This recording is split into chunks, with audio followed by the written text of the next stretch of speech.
خدا کا تو وعدہ ہے کہ اس پوری کائنات پر، اس پوری زمین پر آپ کو اس زمین کا وارث بنائیں گے، امام بنائیں گے. اس پوری زمین کی امامت، اس پوری زمین کی حکومت وہ آپ کریں گے، مستضعفین کریں گے. لیکن کب؟ آیا وہ خدا کے بتائے ہوئے راستے کے مطابق چلیں؟ پھر بھی ان کے لیے یہ وعدہ ہے خدا کا. پہلے بتایا کہ خدا اپنے وعدے سے ان اللہ لا یخلف المیعاد، خدا اپنے وعدے کی خلاف ورزی نہیں کرتا. اور ہم دیکھتے ہیں کہ زمین میں پسے ہوئے لوگ، مستضعف لوگ، کمزور بنا دیے گئے لوگ، ستم ظریف لوگ بہت زیادہ ہیں. ستم ظریف قومیں، ملتیں بہت زیادہ ہیں، مستضعف قومیں بہت زیادہ ہیں. خدا کا وعدہ ان کے لیے پورا کیوں نہیں ہو رہا ہے؟ آیا خدا کے وعدے میں کوئی کمی رہ گئی ہے؟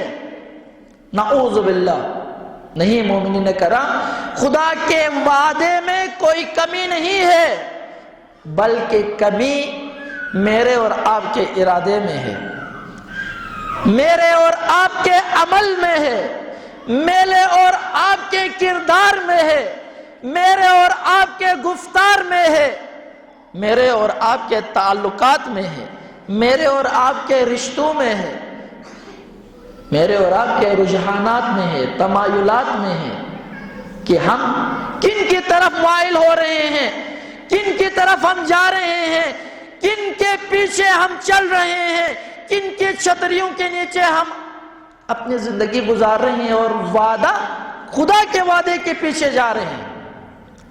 امید خدا سے یہ کرتے ہیں کہ خدا ہمیں زمین کا وارث اور امام بنائے، امامت ہمارے ہاتھ میں ہو، اور چل رہے ہیں کسی اور کے بتائے ہوئے راستے کے مطابق، چل رہے ہیں، زندگی بسر کر رہے ہیں خدا کے نظام کے علاوہ کسی اور کے نظام کے مطابق، کسی اور نظام کے مطابق. ہم تعلقات ان کے ساتھ جوڑتے ہیں جن کے ساتھ تعلق جوڑنے سے خدا نے منع فرمایا ہے، جن کے ساتھ تعلق بنانے کو کہا ہے ان سے ہم نے تعلق توڑا ہوا ہے، کاٹا ہوا ہے، اور جن کے ساتھ کاٹنے کو کہا ہے ان سے ہم نے تعلق جوڑ کے رکھا ہوا ہے. خداوند تبارک و تعالیٰ قرآن میں کہتا ہے، فرماتا ہے،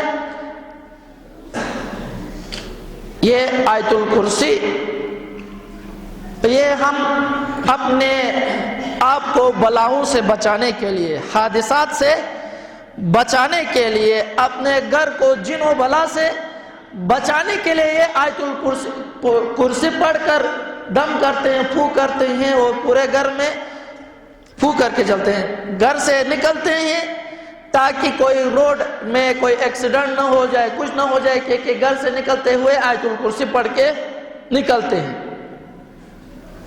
اسی طرح کسی بڑے کام کی طرف جا رہے ہیں، اس میں کوئی حادثہ نہ پیش آئے، اس لیے ہم آیت الکرسی پڑھ کے نکلتے ہیں، کیونکہ روایات میں موجود ہے، علماء نے ہمیں یہ بتایا ہے، اور واقعاً اس کا اثر ہے.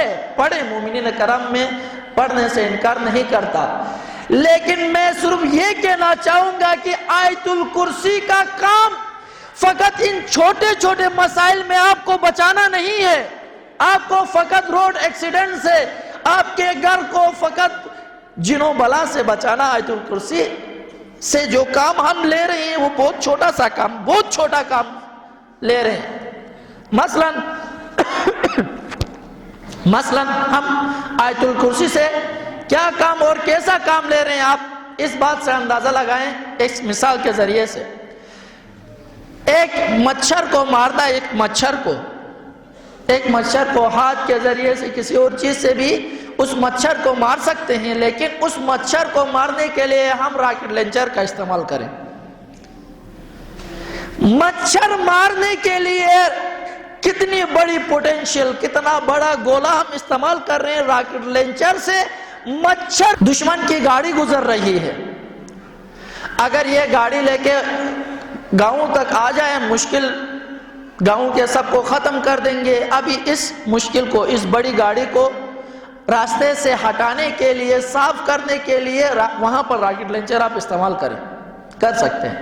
یہاں پر معقول عقل بھی کہتی ہے کہ یہاں پر کر سکتے ہیں۔ ٹینک آ رہا ہے، ٹینک کو نشانہ بنانے کے لیے آپ راکٹ لانچر استعمال کریں، اور کرتے ہیں افواج سارے۔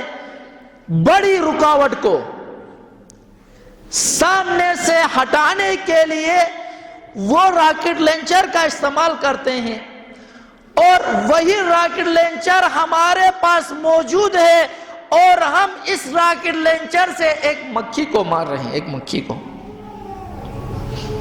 بیوقوفی ہے یہ۔ آیت الکرسی راکٹ لانچر ہے، اس راکٹ لانچر سے ہم روڈ ایکسیڈنٹ سے بچنے کے لیے دم پھو کرتے ہیں، سفر میں محفوظ رہنے کے لیے دم پھو کرتے ہیں۔ یہ ہے، اس کا استعمال ہے۔ میں نے کہا کہ پڑھنا چاہیے، ہر نماز کے بعد پڑھنا چاہیے آیت الکرسی، لیکن اس آیت الکرسی کے اندر خداوند تبارک و تعالیٰ نے بہت بڑا پیغام بھی دیا ہے۔ اصل آیت الکرسی بار بار پڑھو، ہر نماز کے بعد پڑھو، ہر مناسبت میں پڑھو، گھر سے نکلتے ہوئے پڑھو۔ کیوں؟ کیونکہ اس کے اندر پیغام ہے، ایک پیغام ہے، وہ سمجھانے کے لیے، وہ پیغام لینے کے لیے کہا گیا ہے کہ بار بار اس کو پڑھو۔ وہ کیا ہے؟ وہ پیغام لا اکراہ فی الدین، دین میں کوئی جبر، کوئی زبردستی، کوئی اور دباؤ نہیں ہے۔ لا اکراہ فی الدین کب نہیں ہے؟ قد تبین الرشد من الغی، جب رشد اور غی دونوں الگ الگ کر کے بتا دیا جائے، روشن کر کے بتا دیا جائے، یہ چیز حق ہے، یہ چیز باطل ہے، یہ الہی راستہ ہے، یہ غیر الہی راستہ ہے، یہ شیطانی راستہ ہے، یہ رحمانی راستہ ہے۔ جب یہ تمام چیزیں کھول کر بیان کر دی جائیں، اس کے بعد لا اکراہ فی الدین، اس کے بعد کوئی جبر نہیں ہے، زبردستی نہیں ہے کہ تم زبردستی حق پر آ جاؤ، نہیں۔ کام تھا دونوں چیزوں کو، حق اور باطل کو الگ کر کے، روشن کر کے، تبیین کر کے، واضح کر کے بتا دیا جائے، اس کے بعد اس کے اوپر چھوڑ دیا جائے۔ لا اکراہ فی الدین قد تبین الرشد من الغی۔ کیا؟ اس کے بعد اصل پیغام یہاں سے شروع ہوتا ہے، فَمَن یکفر بالطاغوت۔ واضح کرنے کے بعد، سب کچھ بتا دینے کے بعد، علل اعلان روشن کرنے کے بعد حق اور باطل کو، امامت اور طاغوتیت کو، الہیت اور طاغوتیت کو الگ الگ کر کے بیان کرنے کے بعد، اگر کوئی فَمَن یکفر بالطاغوت، اگر اس روشنی کے بعد، اس واضح کر دینے کے بعد کسی نے طاغوت کا کفر کیا، طاغوت کا انکار کیا، فَمَن یکفر بالطاغوت، اس نے طاغوت کا انکار کیا، وَيُؤْمِن بِاللَّهِ، دو کام، صرف دو کام خدا آپ سے چاہتا ہے، یہ دو کام کرو گے، خدا کا وعدہ کہ آپ کو پوری زمین کی حکومت آپ کو دی جائے گی، اور پورے زمین کا وارث خدا نے آپ کو بنانا ہے، یہ خدا کا وعدہ ہے، میں آپ کو بناؤں گا۔ خدا ارادہ رکھتا ہے، وَنُرِيدُ أَن نَّمُنَّ عَلَى الَّذِينَ اسْتُضْعِفُوا فِي الْأَرْضِ، خدا وعدہ کرتا ہے، خدا ارادہ رکھتا ہے کہ جن کو زمین پر پیس دیا گیا ہے، مستضعف بنایا گیا ہے، جن کے اوپر ظلم و ستم کیا گیا ہے، ان کو خدا زمین کا وارث بنائے گا۔ کب؟ فَمَن یکفر بالطاغوت، اگر وہ طاغوت کا انکار کرے وَيُؤْمِن بِاللَّهِ اور اللہ پر بھروسہ کرے، اپنے ہر کام میں اللہ پر بھروسہ کرے،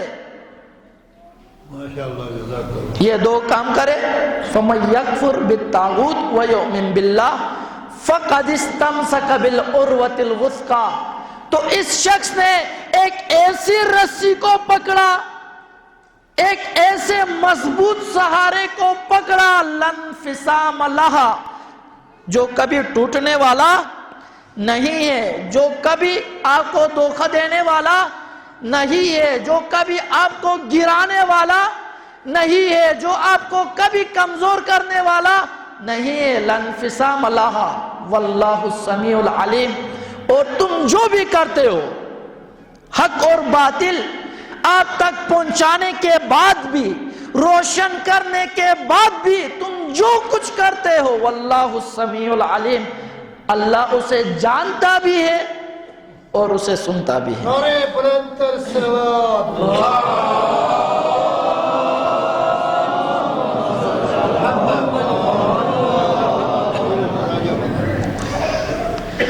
آج ہم خدا کے اس وعدے کے اوپر چلنے سے ڈرتے ہیں دو چیزوں کی وجہ سے۔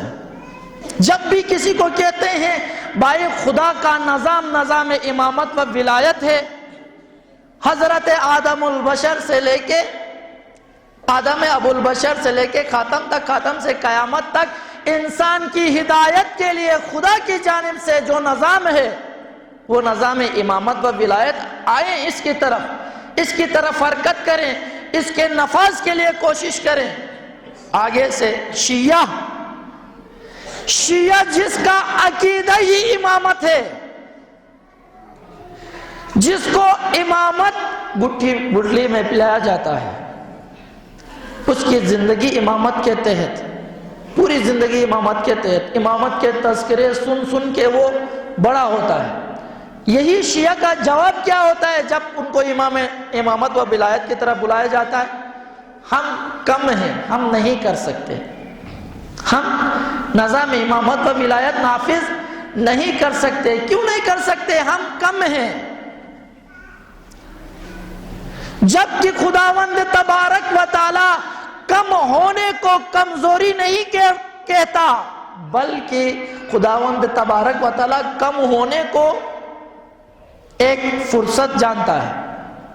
خداوند تبارک و تعالی کا وعدہ ہے کم لوگوں سے ہی کم گروہ، ایسا کم گروہ جن کا ایمان ان دو چیزوں پر ہے، طاغوت کا کفر کرتا ہے، اللہ پر ایمان رکھتا ہے، ایسے لوگ بے شک کم ہو، خدا کا ان کے ساتھ وعدہ ہے کم من فئۃ قلیلۃ غلبت فئۃ کثیرۃ باذن اللہ ان اللہ مع الصابرین۔ بہت ہی ایسے کم گروہ ہیں، بہت ہی ایسے کم قلیل گروہ ہیں جن کو خداوند تبارک و تعالیٰ نے اکثریت پر، بہت بڑے گروہ پر غلبہ عطا کیا ہے۔ کن چیزوں کی وجہ سے؟ دو چیزوں کی وجہ سے، کہ انہوں نے طاغوت کا کفر کیا، اپنے ہر کام میں اللہ پر بھروسہ کیا، اور اللہ پر بھروسہ کرنے کے بعد اس راہ میں جتنی بھی مشکلات آ گئیں ان سب میں صبر کیا، استقامت دکھایا، ثبات قدم دکھایا۔ خداوند تبارک و تعالیٰ نے ان کو زمین میں وارث اور امام بنایا۔ کم من فئۃ قلیلۃ غلبت فئۃ کثیرۃ باذن اللہ ان اللہ مع الصابرین۔ اللہ کن کے ساتھ ہے؟ اللہ ان کے ساتھ نہیں ہے جن کا جمع کثیر ہے، جن کے پاس لوگ زیادہ ہیں، جن کے پاس نفری زیادہ ہے، جن کے پاس فوج زیادہ ہے، جن کے پاس لشکر زیادہ ہے، جن کے پاس اسلحہ زیادہ ہے، جن کے پاس وسائل زیادہ ہیں، اللہ ان کے ساتھ نہیں ہے، بلکہ اللہ ان اللہ مع الصابرین، اللہ کی راہ میں آنے کے بعد استقامت دکھانے والوں کے ساتھ ہے، صبر کرنے والوں کے ساتھ ہے، ثبات قدم دکھانے والوں کے ساتھ ہے۔ ماشاءاللہ۔ اس کا عملی مظاہرہ آپ دیکھ رہے ہیں آل سعود سعودی عرب، آل سعود سعودی عرب کے اوپر جو حاکم خاندان شجرہ خبیثہ اسلامی ممالک کے اوپر ایک ننگ و عار اور ایک بڑا داغ، یہ آل سعود خاندان نام نہاد مسلمان جو قابض ہیں کعبہ کے اوپر، حرم خدا کے اوپر جو قابض ہیں، جو حرمین شریفین کو ہر جگہ پر آ کر ٹول بنا کر لاتے ہیں. دیکھیں ان کے پاس ابھی وسائل کتنے ہیں، ان کے پاس طاقت کتنی ہے، ان کے پاس پیسہ کتنا ہے، ان کے پیچھے افواج کتنی ہے. 39 ممالک کی فوج انہوں نے بنائی ہوئی، 39 ممالک سے فوج بلا کے ایک بڑی فوج انہوں نے بنایا ہے. اور امریکہ اور روس سے جتنا اسلحہ وہ بناتے ہیں، سب سے بڑا خریدار پہلا یہ آل سعود ہے، دوسرا انڈیا ہے. سب سے زیادہ اسلحہ خریدنے والا ملک یہ سعودیہ، یہی آل سعود کا خاندان. امریکہ کا جتنا اسلحہ ہے یہ خریدتے ہیں. ایسے اسلحہ ان کے پاس ہے، ایسا اسلحہ کہ ان کی فوج کو وہ چلانا بھی نہیں آتا، ایسا ماڈرن جدید اسلحہ. تیل کی دولت ان کے پاس، تیل کی ثروت ان کے پاس، ہر لحاظ سے مالدار. ان کے پیچھے مالی سپورٹ کے لیے اور ٹیکنیکل سپورٹ کے لیے، فضائی سپورٹ کے لیے، ٹیکنالوجی کی سپورٹ کے لیے امریکہ، برطانیہ، اسرائیل ہر وقت ان کے ساتھ. اتنے بڑے وسائل کے باوجود، مال و دولت کے باوجود، اتنا بڑا لشکر، 39 ممالک کا لشکر کے باوجود یہ یمن پر ابھی تک قبضہ نہیں کر سکے، یمن کے اندر نہیں جا سکے. کیوں؟ کیونکہ یمن کے اندر ایک ایسا قلیل گروہ موجود ہے جس کا اللہ پر بھروسہ ہے اور طاغوت کا وہ کفر کرتے ہیں، اور اس راستے کے اوپر جتنی مشکلات آتی ہیں ان پر وہ صبر اور استقامت کے ساتھ قدم بڑھاتے ہیں. نعرہ تکبیر، نعرہ رسالت، نعرہ حیدری، حسینیت، حسینیت، حسینیت، یزیدیت، نعرہ حیدری. یہ کس چیز کی وجہ سے ہے؟ چھوٹا سا قلیل گروہ، اس طرف 72 بند گاڑیاں ہیں اور ان گاڑیوں کے اندر بھی جو فوجی ہیں پاؤں سے لے کے سر تک بالکل پیک، بلڈ پروف. ایک طرف یہ ہے اور جدید ترین اسلحہ ان کے ہاتھ میں، اور دوسری طرف جو قلیل گروہ ہے، جو خدا کا گروہ ہے، اس میں کیا ہے؟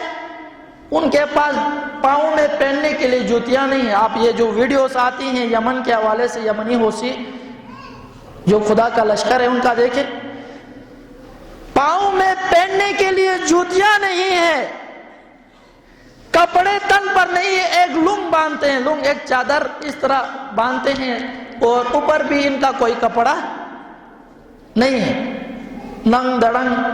ہاتھ میں ایک ادھر ایک خنجر انہوں نے رکھا ہوتا ہے اور ایک چھوٹا سا رائفل یا کلاشنکوف ان کے ہاتھ میں ہوتا ہے. اس لشکر نے اس 39 ممالک کے ماڈرن اسلحے کے ساتھ اتنی پیچھے پشت پناہی والے لشکر کا مقابلہ کیا، ان کو اپنے سرزمین سے باہر نکالا. ان کے سرزمین نہ صرف فقط اپنے سرزمین سے باہر نکالا، بلکہ ان کے سرزمین کے اندر جا کے دنیا کی سب سے بڑی کمپنی جو تیل فراہم کرتی ہے دنیا کو، حرام کو، اس پر انہوں نے حملہ کر کے اس کو مفلوج کر دیا ہے.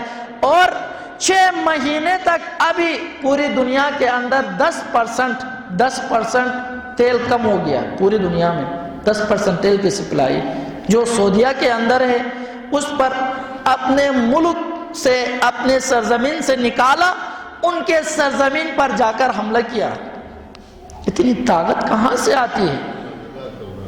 اتنی طاقت اللہ پر بھروسہ کرنے سے، طاغوت کا انکار کرنے سے اور اس راہ کے اوپر استقامت اور صبر اور ثبات قدم دکھانے سے آتی ہے، اور اللہ کے وعدے پر ایمان رکھنے سے آتی ہے، اور خداوند تبارک و تعالی اپنے وعدے میں خلاف ورزی نہیں کرتا، ان اللہ لا یخلف المیعاد، اور خدا انشاءاللہ اسی وعدے کے تحت ایک دن ایسا آئے گا کہ یہی یمنی حوثی خداوند تبارک و تعالی ان کو اتنی قوت دے گا، ان کو اتنی غیبی مدد دے گا کہ اس آل سعود سے سعودیہ کو بھی آزاد کرائیں گے اور حرمین شریفین کو بھی اور کعبۃ اللہ کو بھی آزاد کرائیں گے انشاءاللہ۔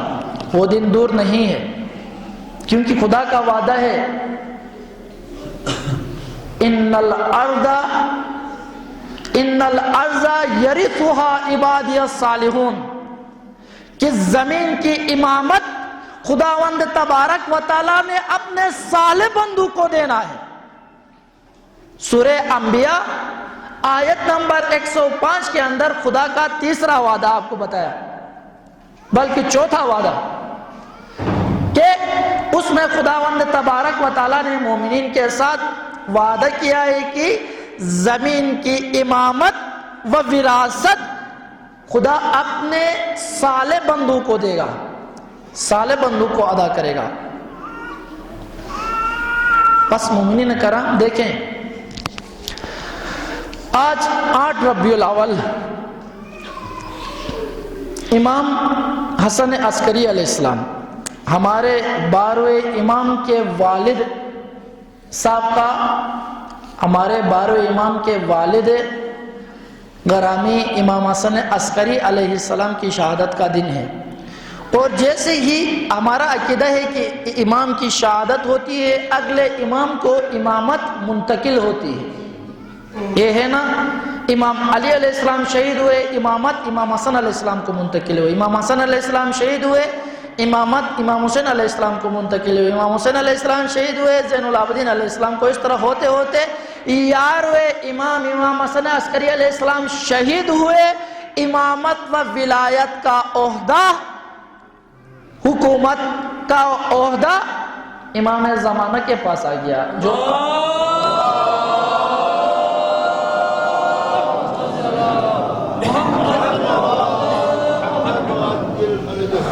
امام کے پاس آ گیا، امام زمانہ کے پاس۔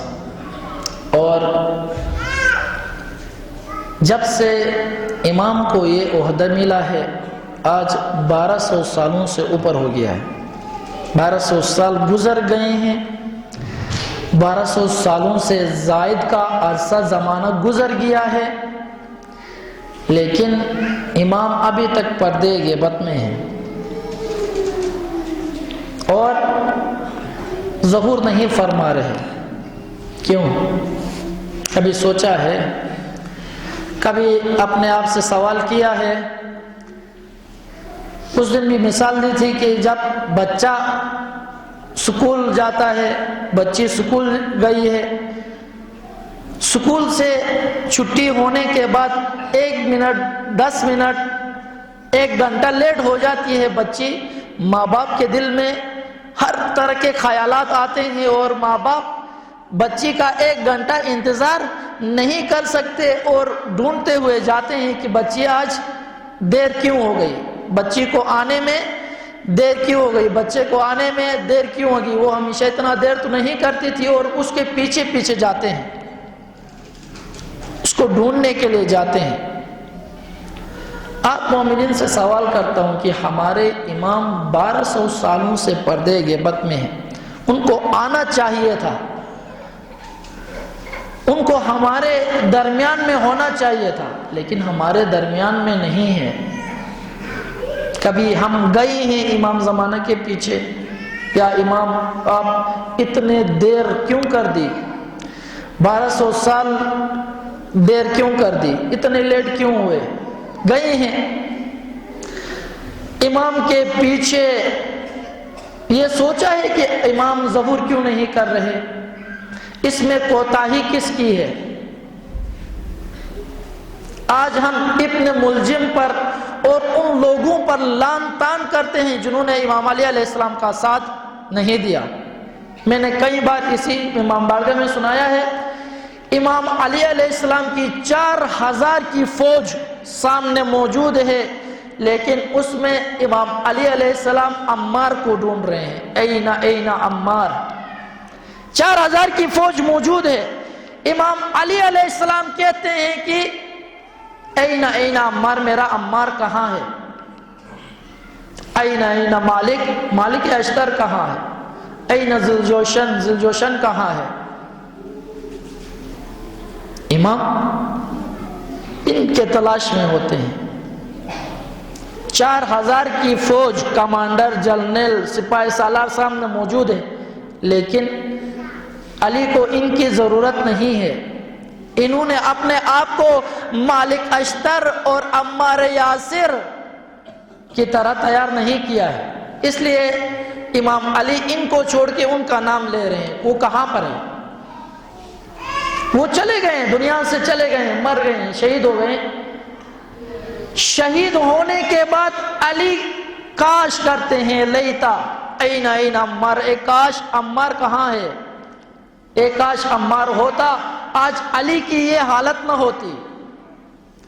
نہج البلاغہ میں ایک اور جگہ پر امام علی علیہ السلام بیان فرماتے ہیں، میں اپنے شیعوں سے اتنا تنگ آ گیا ہوں کہ یا خدایا، یا انہیں مجھ سے لے لے یا مجھے ان سے لے لے، شیعوں سے۔ ایک اور جگہ پر کیونکہ یہ سست ہیں، تنبل ہیں، ان کے اندر حرکت کوئی نہیں ہے، خدا کے نظام کی طرف ان کے اندر کوئی حرکت نہیں ہے، یہ اپنے کاموں میں، اپنے خجوروں میں، اپنے باغات میں، اپنے کاروبار میں، اپنے جاب میں، ان چیزوں میں لگے ہوئے ہیں، اپنی کھیتی باڑی میں لگے ہوئے ہیں۔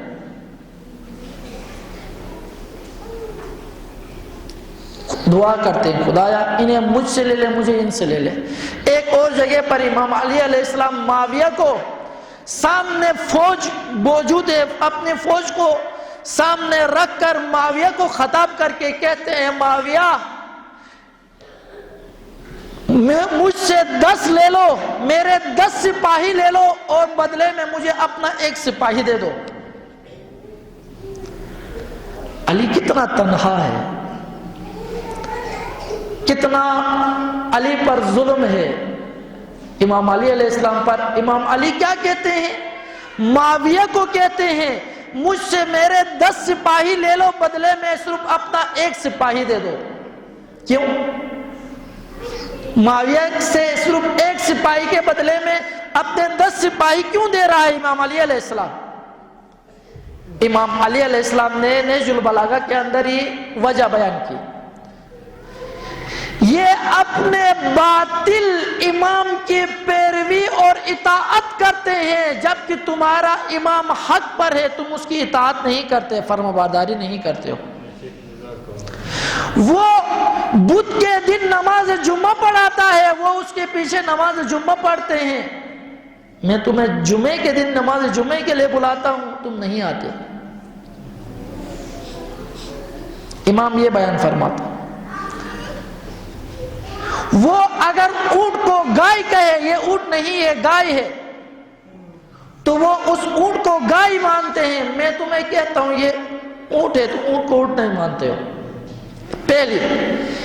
پہلی صفت امام نے یہ بیان کی معاویہ کے سپاہیوں کی، اور کہا کہ مجھے تمہارا 1 سپاہی زیادہ مجھے لگتا ہے میرے 10 سپاہیوں سے۔ کیوں؟ کیونکہ تمہارے سپاہیوں کے اندر 4 خصوصیات ہیں جو میرے سپاہیوں کے اندر موجود نہیں ہیں۔ 4 خصوصیات۔ پہلی خصوصیت یہی اطاعت بیان کی کہ وہ اپنے باطل امام کی اطاعت کرتے ہیں، اس کی پیروی کرتے ہیں، اس کے پیچھے چلتے ہیں، اس کی فرمانبری کرتے ہیں۔ لیکن تم اپنے حق امام کی نافرمانی کرتے ہو، حق امام سے سرپیچی کرتے ہو، حق امام کی اطاعت نہیں کرتے۔ پہلی صفت اطاعت۔ دوسری صفت امام یہ بیان فرماتے ہیں کہ وہ اپنے نظام کے ساتھ امین ہیں، امانت دار ہیں، وہ امین ہیں، ان کو جو بھی ذمہ داری دی جاتی ہے وہ ذمہ داری وہ پورا کرتے ہیں، پوری امانتداری کے ساتھ پورا کرتے ہیں۔ امام کے یہ الفاظ ہے، اور امام کہتا ہے تم میرے سپاہی، میں تمہیں ایک پیالی ایک کپ دیتا ہوں، تم مجھے اس کا کنڈا توڑ کر واپس دیتے ہو، اس میں بھی خیانت کرتے ہو، تم اتنے خیانت کار ہو، اس کو بھی نہیں سنبھال سکتے، تم اتنے غیر ذمہ دار، اتنے سست تنبل غفلت کے شکار ہو، میں تمہیں ایک پیالہ دیتا ہوں، اس کا بھی جو کنڈا پکڑ کے چائے پیتے ہیں وہ کنڈا توڑ کر دیتے ہو، اس کی بھی آپ حفاظت نہیں کر سکتے۔ دو چیزیں۔ تیسری چیز امام علیہ السلام نے بیان کیا کہ وہ اپنے مراکز کو آباد کرتے ہیں اور تم اپنے مراکز کو ویران کرتے ہو۔ مرکز کو آباد کرنا ہوتا ہے، مرکز کو ویران نہیں کرنا ہوتا۔ آج ہمارے مراکز دیکھیں، خود بتائیں، آج امام زمانہ کے والد کی برسی ہے، امام زمانہ جو ہمارے موجودہ امام ہے جس کے ہم منتظر ہیں، اور یہ ہمارا عقیدہ ہے کہ ہر مجلس میں امام آتے ہیں، امام حسین کی مجلس میں، ہر مجلس میں امام حاضر ہوتے ہیں، یہ ہمارا عقیدہ ہے، تشیع کا عقیدہ ہے۔ شاید اس مجلس میں بھی اگر ہم خوش نصیب ہیں تو امام زمانہ آئے ہوں گے اور ہمارے درمیان میں ہوں گے، مجھے بتائیں کہ چھل کے جو کوٹ ہے، چھل بالا کے کوٹ ادھر کے مومنین سے امام زمانہ خوش ہوں گے؟ آیا فقط اتنے لوگ ہیں؟ صرف مجلس کے لیے ہی بلایا ہے نا، امام زمانہ کے والد کے برسی کے لیے بلایا ہے۔ ادھر شیخ، مثال دے رہا ہوں، شیخ منیر کا والد زندہ ہے، فوت ہو گیا ہے، اگر شیخ منیر کے والد کی برسی ہے کہ چھت والوں کو پتہ چل جائے تو سارے چھت والے ادھر پہنچ جائیں گے؟ نہیں پہنچ جائیں گے۔ اگر کوئی فوت ہو گیا ہے کہ شیخ منیر، کیونکہ ہمارا امام ہے، پیش امام ہے، امام جمعہ والجماعت ہے، ایک معتبر عالم ہے، اگر اس کا والد فوت ہو جائے تو ہم سب اس کو تسلیت دینے کے لیے جاتے ہیں۔ اور میری اور آپ کی غفلت دیکھیں، امام زمانہ اجل اللہ تعالی فرجہ الشریف کے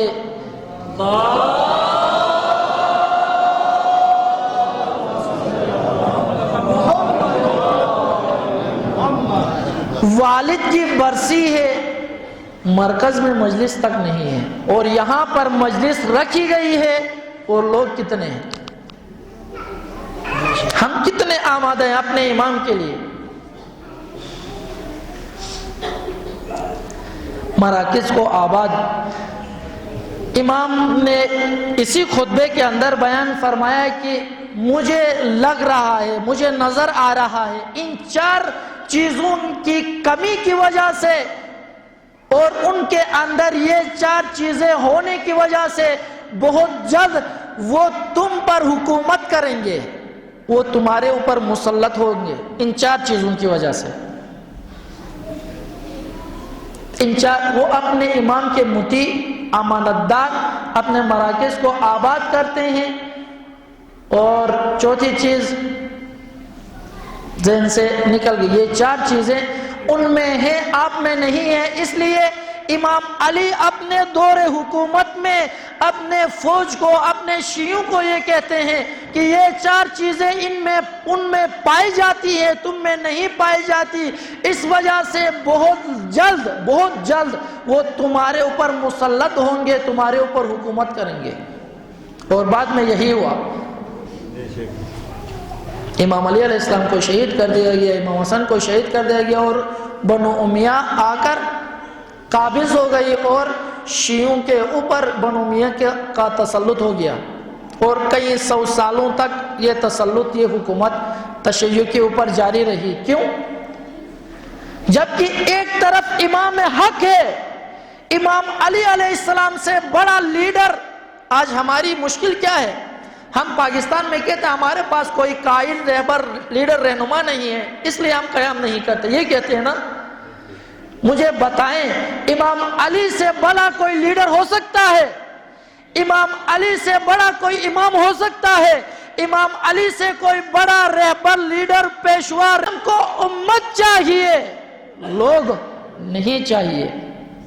امت کی تعریف جس کا امام رہبر ایک ہو، امام و رہبر 10 بندے بھی ہوں، یہ 10 بندے اس ایک کو ہی امام مانتے ہوں اور رہبر مانتے ہوں۔ جس کا امام و رہبر ایک ہو، دوسرا جس کا ہدف ایک ہو، گول ایک ہو، مقصد ایک ہو، تیسرا راستہ ایک ہو، مسلک ایک ہو، راستہ سلک، مسلک، راستہ یہ ایک ہو، اور چوتھا یہ 3 چیزیں ہی، یہ 3 چیزیں امت کی تعریف ہے۔ جس کا امام ایک ہو، جس کا ہدف و مقصد ایک ہو، اس ہدف تک لے جانے والا راستہ ایک ہو۔ اگر 10 بندے اس طرح کے جمع ہو، جن کا رہبر ایک، جن کا مقصد ایک، اور جن کا اس مقصد تک جانے والا راستہ و نظام ایک ہو، تو یہ 10 بندے امت ہیں۔ اور اگر 10,000 ہیں لیکن پارٹیوں میں بٹے ہوئے ہیں، ان کے امام الگ الگ ہیں، ان کے اہداف اور ہدف اور گول الگ الگ ہیں، اور ان کے راستے الگ الگ ہیں، تو یہ 10,000 امت نہیں ہے۔ لیکن یہ 10 اگر ان کا امام، رہبر، لیڈر، راستہ، ہدف ایک ہو تو یہ 10 بھی امت ہیں۔ آج خود بتائیں، ابھی ہم امت ہیں؟ ہم اپنی بات کریں کہ ہم امت ہیں، نہیں ہیں؟ ابھی ہماری جو اجتماعی شکل ہے وہ امت ہے، نہیں ہے؟ آج ہم یا نیلے جھنڈے کے پیچھے ہیں، یا پیلے کے، یا سفید کے، یا کالے کے، یا کسی اور جھنڈے کے پیچھے ہیں، ہے نہیں ہے؟ الگ الگ جھنڈوں کے پیچھے ہے، نہیں ہے؟ الگ الگ ہمارے رہبر اور لیڈر ہے، نہیں ہے؟ ہمارے رہنما الگ الگ ہے، نہیں ہے؟ ہم الگ الگ لیڈروں کے ووٹر اور سپورٹر ہیں، نہیں ہیں؟ اور ہر لیڈر کا الگ راستہ، ہر لیڈر کا الگ ہدف، ہر لیڈر کا الگ مفاد، ہر ایک الگ سمت پر لے جا رہا ہے، نہیں ہے؟ تو اس ریوڑ کے اندر اگر اس طرح کی کوئی ہو، اس طرح کا سچویشن ہو، اس طرح کی حالت امت ایک جمع غفیر کے اندر آ جائے، جس کے لیڈر بھی الگ الگ ہوں، امام، رہبر، لیڈر الگ الگ ہوں، اور ان کے مقاصد بھی الگ الگ ہوں، اور ان مقاصد تک جانے والے راستے بھی الگ الگ ہوں، اور نظام بھی الگ الگ ہوں، ان کو امت نہیں کہتے، اس کو کہتے ہیں ریوڑ، اس کو ریوڑ کہتے ہیں۔ ریوڑ یہ پیانو لے کے جاتا ہے نا، پیانو، یہ اس کو کیا کہتے ہیں؟ لٹھ، اس کو کہتے ہیں، اس کو امت نہیں کہتے، اس کو لٹھ کہتے ہیں، ریوڑ کہتے ہیں۔ کیونکہ یہ جو لٹھ ہوتا ہے ان کا کوئی ہدف نہیں ہوتا، بس جدھر وہ جو سامنے پیانو ہے جس طرف لے جائے اس طرف اس نے جانا ہے،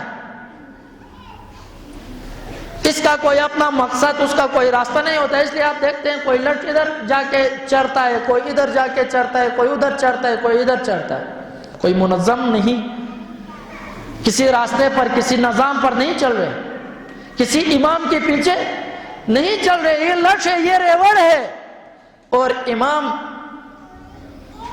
امام کو لٹھ اور ریوڑ نہیں چاہیے۔ امام علی علیہ السلام نے خود یہی لٹ اور ریوڑ کا لفظ استعمال کیا ہے نہج البلاغہ کے اندر۔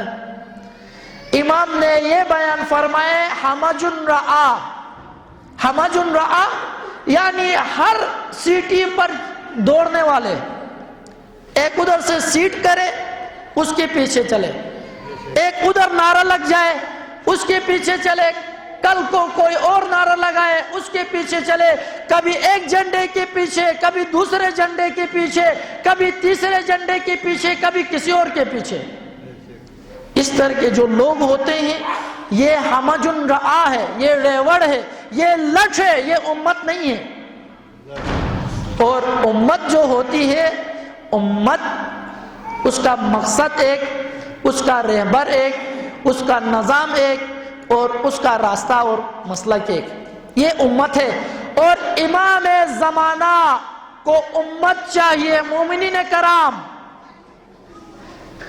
شیعان حیدر کرار، امام زمانہ کے ماننے والوں، امام زمانہ کے منتظر لوگوں، امام زمانہ کو ہمج الرعا نہیں چاہیے، لٹ نہیں چاہیے، ریوڑ نہیں چاہیے، امام زمانہ کو امت چاہیے۔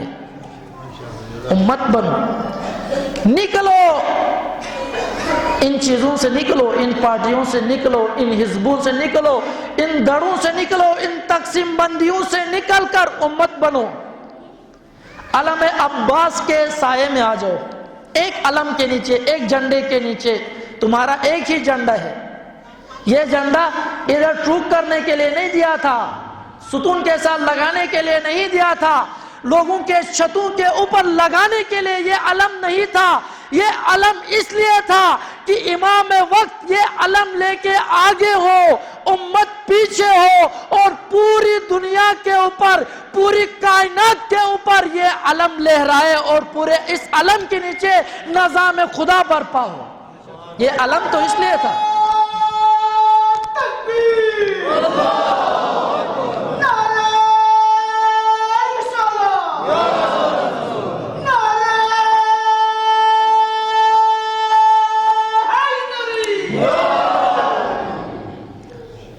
آپ خود دیکھیں مومنین کرام، آج ہم ریوڑ ہیں یا امت ہیں؟ اگر ہم ریوڑ ہیں، امت کی طرف سفر کرنے کی ضرورت ہے۔ اگر ہم لٹ ہیں، امت بننے کی ضرورت ہے۔ اگر ہم ہمج الرعا ہیں تو واپس آنے کی ضرورت ہے، امت کی طرف لوٹنے کی ضرورت ہے۔ اور یقین جان لیں، جس دن ہم امت بن گئے، جس دن ہم امام زمانہ کے لیے امت بن گئے، اسی دن امام زمانہ ظہور فرمائیں گے، اسی دن آ جائیں گے، اسی دن آئیں گے۔ اور گلگت کے لیے دیکھیں مومنین کرام، شیعان حیدر کرار گلگت بلتستان کے شیعوں، آپ نے اپنے بارے میں خود سوچنا ہے۔ پنجاب سے آ کے کوئی آپ کے بارے میں نہیں سوچے گا۔ پنجاب سے آپ کے کو صرف، پنجاب والے آپ کو صرف ووٹر سمجھتے ہیں، چاہے مذہبی جماعتیں ہوں، غیر مذہبی جماعتیں ہوں۔ وہ آپ کے بارے میں، آپ کے مستقبل کے بارے میں، آپ کے آنے والے نسلوں کے بارے میں، آپ کے علاقے کے ترقی کے بارے میں کچھ نہیں سوچتے، چاہے سیاسی جماعتیں ہوں، غیر مذہبی ہوں یا مذہبی ہوں، چاہے شیعہ کی مذہبی جماعتیں ہوں، سنی مذہبی جماعتیں ہوں، چاہے کوئی اور ہو، پنجاب سے آ کے آپ کے بارے میں نہیں سوچیں گے، آپ کو کبھی بھی امت نہیں بنائیں گے۔ پنجاب سے آ کے آپ کو الگ الگ پارٹیوں میں، الگ الگ حزبوں میں، الگ الگ جماعتوں میں، الگ الگ دڑوں میں تقسیم تو کریں گے، کبھی بھی آپ کو امت نہیں بنائیں گے۔ اور امام زمانہ کو امت چاہیے، وہ وہاں سے آ کے تقسیم کر سکتے، امت نہیں بنا سکتے۔ نکلو ان سے، امت بنو، امام زمانہ کے لیے کوئی حرکت کرو، امام زمانہ کی حکومت کے لیے کوئی حرکت کرو، امت بننے کی کوشش کرو۔ کیوں ان کے جیالے بنتے ہو؟ میں قسم کھا کر کہتا ہوں اس منبر رسول سے، جتنے جیالے ہم دیگر پارٹیوں کے ہیں، جتنے ووٹر اور سپورٹر ان پارٹیوں کے، اگر 10% بھی ہم جیالے اور ووٹر اور سپورٹر امام زمانہ کے ہوتے تو آج ہم امام زمانہ کی حکومت میں زندگی گزار رہے ہوتے۔ اگر 10% بھی، اتنا کام جتنا ہم ان کے لیے کمپین چلاتے ہیں، ان کے لیے کرتے ہیں، ان کے لیے اپنا پیسہ، اپنا وقت، اپنا تمام متاع خرچ کرتے ہیں، اگر نظام امامت و ولایت کے لیے کرتے تو آج گلگت کے اندر، کم از کم گلگت کے اندر نظام امامت و ولایت ہوتا، کم از کم گلگت کے اندر نظام امامت و ولایت ہوتا۔ اپنا مال بھی ضائع، اپنا وقت بھی ضائع، اپنی متاع بھی ضائع، سب کچھ ضائع کر کے شاعر کہتا ہے وائی ناکامی متاع کارواں جاتا رہا، وائی ناکامی متاع کارواں جاتا رہا۔ افسوس کرتا ہے شاعر کہ کاروان کا متاع لٹ رہا ہے، امت کا متاع لٹ رہا ہے۔ لوگ آ کر امت کے متاع کو، متاع اس زاد راہ کو کہتے ہیں جو انسان کی راہ کے لیے چاہیے ہوتا ہے۔ مثلا آپ یہاں سے رک جاتے ہیں، اندر پہاڑ میں جاتے ہیں، اپنے لے کے ساتھ جو راشن لے کے گئے ہیں، ساتھ جو چیزیں لے کے گئے ہیں تاکہ یہ راستے میں کھائے اور انسان زندہ رہے اور اپنے مقصد تک پہنچ جائے، اس راشن کو، اس سامان کو، ان وسائل کو متاع کہتے ہیں۔ شاعر کہتا ہے وائی ناکامی متاع کارواں جاتا رہا، یہ متاع کوئی لوٹتا رہا، یہ متاع کوئی چوری کرتا رہا، یہ متاع کوئی ہم سے لیتا رہا، اس پر افسوس کرتا ہے۔ اور اس سے بھی زیادہ افسوس اس چیز پر کرتا ہے، وائی ناکامی متاع کارواں جاتا رہا، کارواں کے دل سے احساس ضیاء جاتا رہا۔ اس پر اتنا افسوس نہیں کرتا کہ یہ متاع لوٹ کے لے گیا، یہ راشن لوٹ کے لے گیا، یہ میرا زاد راہ لوٹ کے لے گیا، اس پر اتنا اس کا افسوس نہیں ہے۔ اس کے لٹ جانے کے اوپر جو غم ہونا چاہیے تھا، انسان کے اندر وہ غم بھی نہیں ہے، انسان کے اندر وہ احساس بھی ختم ہو گیا۔ یہ لٹنے کا احساس بھی ختم ہو جائے، اس وقت انسان بغیرت ہو جاتا ہے، اس کے اندر سے غیرت ختم ہو جاتی ہے۔ غیر آ کر، کوئی دوسرا آ کر، کوئی نامحرم آ کر تمہاری سرزمین لوٹ رہا ہے، تمہارے لوگوں کو لوٹ رہا ہے، تمہاری متاع لوٹ رہا ہے، تمہاری امت لوٹ رہا ہے، اور یہ خوشی سے دے رہے ہیں، یہ خوشی سے لٹنے دے رہے ہیں، یہ خوشی سے تباہ و برباد ہونے دے رہے ہیں، یہ امت کو ٹکڑوں میں آنکھوں کے سامنے یہ دیکھ رہے ہیں، یہ امت ٹکڑوں میں، پارٹیوں میں، حزبوں میں بٹ رہی ہے۔ اس کے اندر تھوڑا سا بھی احساس ضیاء پیدا نہیں ہوتا، تھوڑا سا بھی احساس نقصان نہیں ہوتا۔ وائی ناکامی متاع کارواں جاتا رہا، کارواں سے یہ دل سے احساس ضیاء جاتا رہا۔ مومنین کرام، کب تک ان طاغوتوں کے پیچھے چلیں گے؟ کب تک ان طاغوتوں کے سائے میں ہم زندگی گزاریں گے؟ کب تک؟ کتنی نسلیں، ایک یہ نسل ہے، ہم نسل ہے، ہم سے پہلے 1200 سالوں سے کتنی نسلیں گزرتی ہوئی آ گئی طاغوتوں کے سائے میں، امام پردے غیبت میں، اور یہ انہوں نے اپنے آپ کو امام کے لیے تیار نہیں کیا۔ کتنے عرصے سے؟ 1200 سالوں سے۔ امام علی علیہ السلام پر ضربت لگی، امام علی علیہ السلام نے کہا فزت ورب الکعبہ، رب کعبہ کی قسم علی کامیاب ہو گیا۔ ہم اس ضرب کو علی پر ظلم سمجھتے ہیں، علی پر ظلم یہ ضرب نہیں ہے ابن ملجم کا، علی پر ظلم ان شیعوں کی دغا بازی، ان شیعوں کی بغیرتی، ان شیعوں کی نافرمانی، ان شیعوں کی سستی، ان شیعوں کی غفلت ہے جو علی پر ظلم کر رہے ہیں۔ علی پر ظلم ان کی سستی ہے، ان کے سامنے علی سے ولایت چھین لی جاتی ہے، وہ خاموش ہے، یہ علی پر ظلم ہے۔ اور اس ظلم کو علی علیہ السلام نے بیان اس طرح کیا کہ جس طرح ایک بندے کے گلے میں ہڈی پھنسی ہو، نہ اس کو نگل سکتا ہو نہ اگل سکتا ہو، ایک بندے کے آنکھ میں کانٹا چبھ گیا ہو، وہ اس کو نکال نہیں سکتا ہو، یہ علی پر ظلم ہے۔ علی خود اپنا ظلم بیان کر رہے ہیں۔ علی نے کبھی سنا ہے علی نے کے سر پر ضربت لگی، امام علی علیہ السلام کے سر پر ضربت لگی ابن ملجم کی، اس وقت علی نے کہا کہ یہ میرے اوپر بہت ظلم ہو گیا ہے، مجھے درد ہو رہا ہے؟ کبھی کسی عالم سے سنا ہے؟ کسی کتاب میں پڑھا ہے؟ نہج البلاغہ سارا کھنگال کے دیکھ لیں، پڑھ کر دیکھ لیں، آپ کو کہیں پر یہ نہیں ملے گا۔ جنگ بدر میں، جنگ خیبر میں، ہر جنگ میں علی علیہ السلام، جنگ احد میں سب سے زیادہ امام علی علیہ السلام کو چوٹیں آئیں، امام علی علیہ السلام زخمی ہوئے، وہاں پر بھی علی نے نہیں کہا کہ مجھے درد ہوا، مجھ پر ظلم ہوا، لیکن یہ ضرور کہا کہ میرے شیعوں نے میرے اوپر ظلم کیا، شیعوں کا رویہ میرے اوپر ظلم ہے، شیعوں کی سستی میرے اوپر ظلم ہے، میرے پیروکاروں کی تنبلی میرے اوپر ظلم ہے، میرے پیروکاروں کی بغیرتی میرے اوپر ظلم ہے، میرے پیروکاروں کی نافرمانی میرے اوپر ظلم ہے۔ آج امام زمانہ کے اوپر بھی ظلم اتنے 1200 سالوں سے لگاتار ظلم ہوتا آ رہا ہے۔ علی علیہ السلام تو خوش نصیب تھے، چند سال امام علی علیہ السلام پر ظلم ہوا۔ امام حسین علیہ السلام تو بہت خوش نصیب ہیں، تھوڑا عرصے کے لیے چند چوٹیں لگ گئیں، امام کو شہید کیا۔ یہ ظلم ہوا، اس پر کوئی شک نہیں ہے، لیکن جس پر 1200 سالوں سے ظلم ہو رہا ہو وہ کتنا مظلوم ہے۔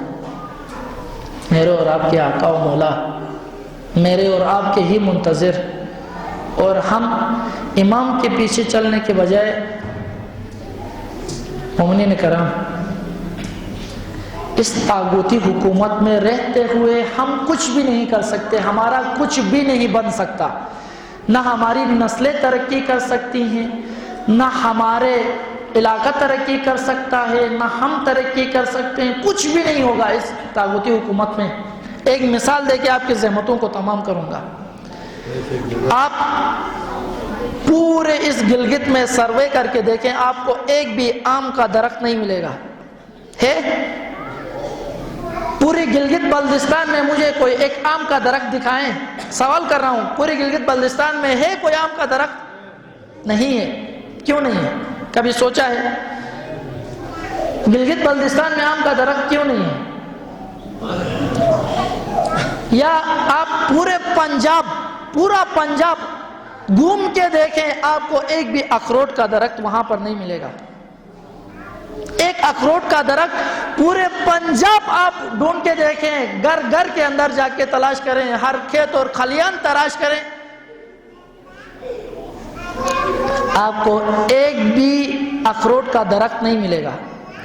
کیوں پنجاب کی سرزمین پر کوئی اخروٹ کا درخت نہیں ہے اور گلگت بلتستان کی سرزمین پر کوئی آم کا درخت نہیں ہے؟ کیوں؟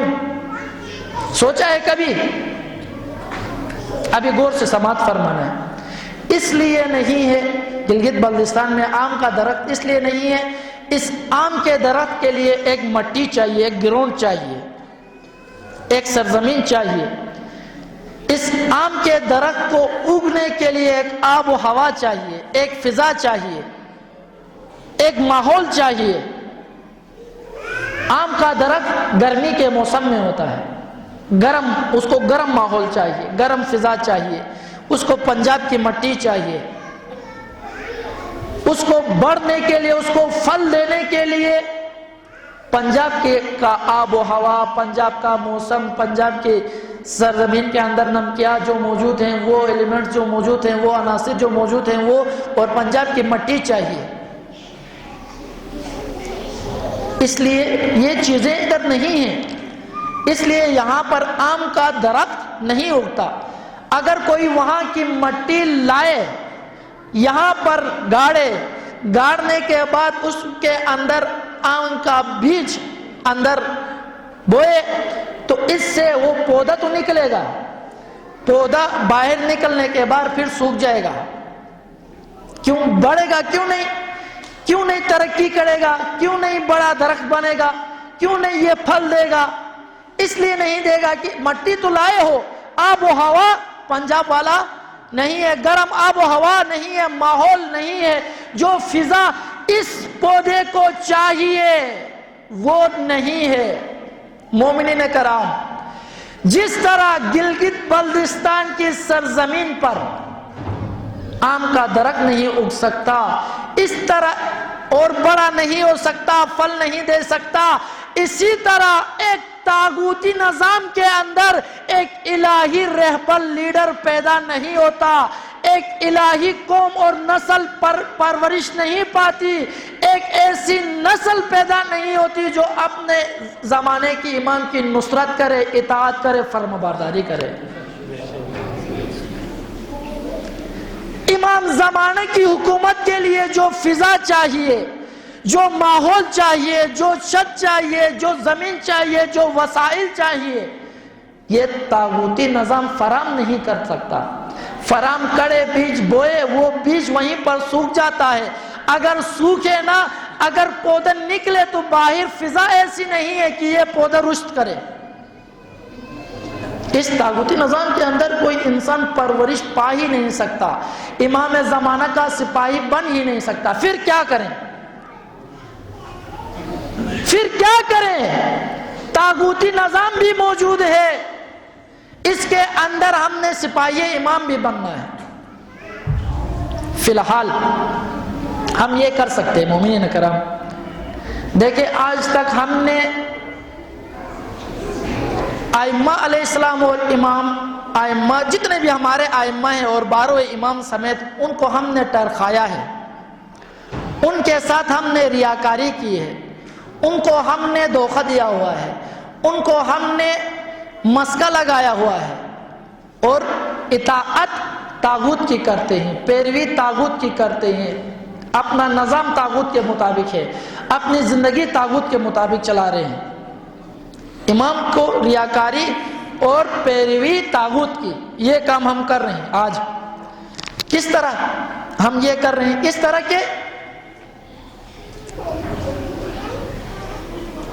ائمہ علیہ السلام کی ولادت اور شہادت پر، ولادت کے موقع پر خوشی کا اظہار کر کے ایک جشن مناتے ہیں، اور ائمہ علیہ السلام کے غم کے موقع پر چند آنسو بہاتے ہیں اور یہ سمجھتے ہیں کہ اس سے ہم نے ائمہ کو خوش کر دیا، ہم نے ان کے غم میں غم منایا، ان کی خوشی میں خوشی منایا، باقی ان کی اطاعت، ان کی پیروی، ان کے راستے پر، ان کے نظام کو ہم نے وہیں چھوڑ دیا۔ پیروی، نظام، سب کچھ ہم نے طاغوت کا کر لیا، طاغوت کے مطابق زندگی گزار لیا۔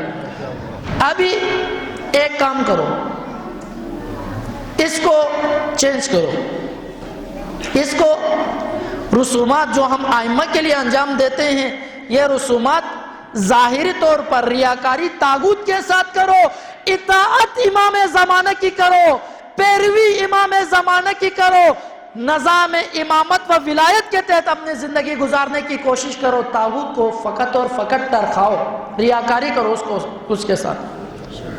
آج ہم امام کو امام کرتے ہیں، پیروی طاغوت کی کرتے ہیں۔ یہی کام آپ طاغوت کو سر کہو، پیروی امام کی کرو۔ اس سے ایک سٹاپ بائی سٹاپ ہم اس نظام کی طرف جائیں گے، اور انشاءاللہ ایک دن یہ طاغوت ختم ہو جائے گا اور امام زمانہ کی حکومت آ جائے گی۔ مومنین کرام، ہمارے جتنے بھی ائمہ ہیں، جتنے بھی ائمہ، وہ تمام شہید ہیں، تمام کے تمام شہید، اور تمام کے تمام مظلوم ہیں، اور ان کو اوپر ظلم و ستم کر کے شہید کیا گیا ہے۔ امام علی علیہ السلام کو شہید کیا ظلم و ستم کے ساتھ، امام حسن علیہ السلام، امام حسن علیہ السلام کو، ہر امام، ایک امام کا دور گزرتا ہے، دوسرے امام کا دور شروع ہوتا ہے، اور پہلے امام سے دوسرے امام کے لیے سختی بڑھ جاتی ہے، دوسرے امام سے تیسرے امام کے لیے سختی بڑھ جاتی ہے۔ مثلا امام علی علیہ السلام 25 سال گوشہ نشین رہے، سختی تھی، ان سختی کے اندر دین حقیقی پہنچاتے رہے۔ امام حسن علیہ السلام آئے، انہوں نے اپنی ذمہ داری انجام دی، بہت سخت ماحول تھا، اتنا سخت ماحول تھا کہ اپنے شیعہ امام حسن عسکری امام حسن علیہ السلام کو باندھ کر معاویہ کو بیچنے کے لیے تیار ہیں، اتنے سخت دور۔ امام حسین علیہ السلام آئے، ان کو اللہ جل کوفہ والوں نے کہا، این ٹائم پر غداری کی، دھوکہ دیا، اور لشکر یزید میں جا کر مل گئے، اور لشکر یزید کے سامنے جنہوں نے اللہ جل کہہ کے خطوط بھیجے تھے، وہی امام علیہ السلام کو شہید کرنے کے لیے آ گئے، قتل کرنے کے لیے۔ یہ سخت۔ اس کے بعد امام زین العابدین علیہ السلام کا دور شروع ہو جاتا ہے، امام علیہ السلام نظر بند ہے۔ امام محمد باقر علیہ السلام کا دور شروع ہوتا ہے، اس وقت امام علیہ السلام کو تھوڑی سی فرصت ملتی ہے، کیونکہ بنو امیہ اور بنو عباس کے آپس میں لڑائی ہو گئی، دو پارٹیوں کے، دو مضبوط حکومتی پارٹیوں کا آپس میں لڑائی کا دور شروع ہو جاتا ہے۔ اس دور سے امام علیہ السلام کی طرف سے توجہ ان ظالموں کی ہٹ جاتی ہے، اور امام جعفر صادق علیہ السلام، محمد باقر علیہ السلام پھر دین کی ترویج تبلیغ کی فرصت سے استفادہ کر کے کرتے ہیں، لیکن جیسے ہی امام موسیٰ کاظم علیہ السلام کا دور شروع ہو جاتا ہے، پھر یہ بنو عباس کی حکومت آتی ہے، اور یہ بنو عباس کی حکومت بنو امیہ کی حکومت کو کچل کر سرکوب کر کے ابھی ٹینشن ادھر سے دور کر کے ابھی امام موسیٰ کاظم علیہ السلام کے پیچھے، اور ہمارے امام موسیٰ کاظم علیہ السلام کو 14 سال جیل میں رکھا، 14 سال جیل میں، پولیس کی کسٹڈی میں 14 سال۔ یہ بھی ایک بہت بڑا سوال ہے کہ 14 سال امام جیل میں ہے اور شیعہ کہاں پر ہے؟ مثلا آج اگر احد کو اگر خدا نہ خواستہ پولیس لے جا کر جیل میں ڈالے، ہم سارے شیعہ کیا خاموش بیٹھیں گے؟ خاموش بیٹھیں گے؟ نہیں بیٹھیں گے، ہم بلوے کریں گے، اپنے قائد اور رہبر لیڈر کو آزاد کروائیں گے، آزاد کرانے کی کوشش کریں گے، حکومت کے خلاف اٹھیں گے۔ اس دور کے شیعہ امام موسیٰ کاظم، امام خدا کی طرف سے امام رہبر لیڈر شیعوں کا 14 سال جیل میں ہے، شیعہ کہاں پر ہے؟ یہ ایک سوال۔ یہ سختی امام علی رضا علیہ السلام کے دور میں سختی بڑھ گئی، اور امام علی رضا علیہ السلام کو مدینے سے خراسان بلایا گیا، توس میں بلا کر امام کو اپنے جو آشیانہ تھا اس کے قریب رکھا اور امام پر نظر بندی۔ اس طرح امام جواد علیہ السلام کے دور میں سختیاں بڑھتے بڑھتے جب 12ویں امام کا دور آ گیا، امام حسن عسکری علیہ السلام کا دور، اتنا سخت دور آ گیا کہ امام علیہ السلام کو اپنے ہی امام حسن عسکری علیہ السلام کا ایک بھائی تھا جعفر، جس کو امام حسن عسکری علیہ السلام جعفر کذاب کہتے تھے، جعفر کذاب جس کی شخصیت میں جھوٹ ہے، دھوکہ ہے، فراڈ ہے، دھوکہباز فراڈی انسان کو کذاب کہتے ہیں، جھوٹ بولنے والے کو، جس کی شخصیت کے اندر ہی جھوٹ بڑا ہوا ہے، اس کو کذاب کہتے ہیں۔ امام علیہ السلام کا بھائی ہے، امام حسن عسکری کا سگا بھائی جعفر کذاب۔ امام کو کسی اور سے خطر، دیکھیں امام حسن عسکری کتنے زیادہ مظلوم ہیں کہ اپنا ہی بھائی امام علیہ السلام کو قتل کرنے اور شہید کرنے کے در پہ ہے، اور کیونکہ رسول اللہ کی روایات موجود تھی کہ 12واں جانشین امام آئے گا، وہ دنیا کو عدل و انصاف سے بھر دے گا اور تمام طاغوتوں کا خاتمہ کرے گا، اس لیے جو حکومتیں اس دور کی تھی وہ امام علیہ السلام کے پیچھے تھی، 12ویں امام کو ڈھونڈ رہی تھی، اور امام علیہ السلام کی جو والدہ محترمہ تھی ان کو خواتین، اپنے ہی خاتون، خالہ، پھپھی، چاچی، بہن، ان کو بھیجتے تھے کہ جا کے پتہ کرو کہ امام زمانہ کی جو والدہ ہے وہ حاملہ ہے یا نہیں ہے، بچہ کب پیدا ہونے والا ہے، کیا ہے کیا نہیں ہے، کوئی بچہ رحم میں آیا ہے نہیں آیا۔ خدا نے جس طرح حضرت موسیٰ علیہ السلام کو فرعون کے دور میں مخفی رکھا، ان کے پیدائش کے آثار کو مخفی رکھا، اسی طرح امام زمانہ کے والدہ کے آثار کو بھی بالکل مخفی رکھا، اور امام زمانہ جل اللہ تعالیٰ فرجہ شریف اسی طرح پیدا ہوئے مخفی طریقے سے۔ ایک باپ کو اپنے بیٹے کو بچانے کی نوبت آ گئی ہے، بیٹے کو کس سے؟ اپنے بھائی سے، اپنے بہن سے، اپنے پھپھی سے، اپنے خالہ سے۔ یہ امام حسن عسکری علیہ السلام کی مظلومیت ہے، اور اسی مظلومیت کے اندر ایک دن امام حسن عسکری علیہ السلام کو زہر دیا جاتا ہے، اور زہر کا اثر یہی طاغوتی حکومت امام علیہ السلام کو زہر دلواتی ہے۔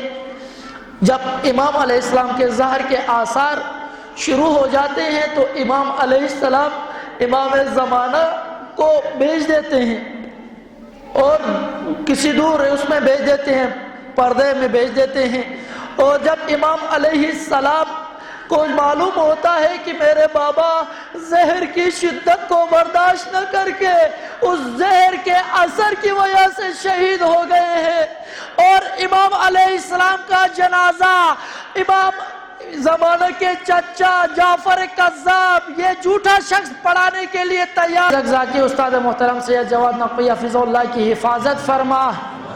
بار الہ ہماری اس مختصر سی عبادت کو اپنی بارگاہ میں قبول و مقبول فرما اور بارہویں امام زمانہ کو ہم سے راضی و خوشنود فرما.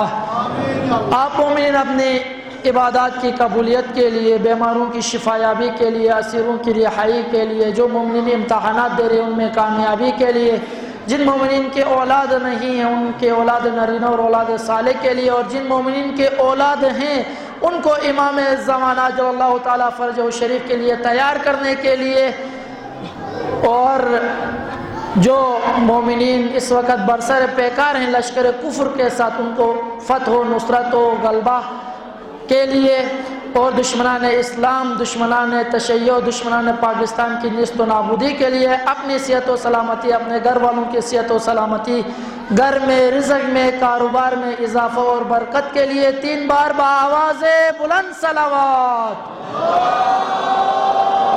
اللہم صلی علی محمد و آل محمد.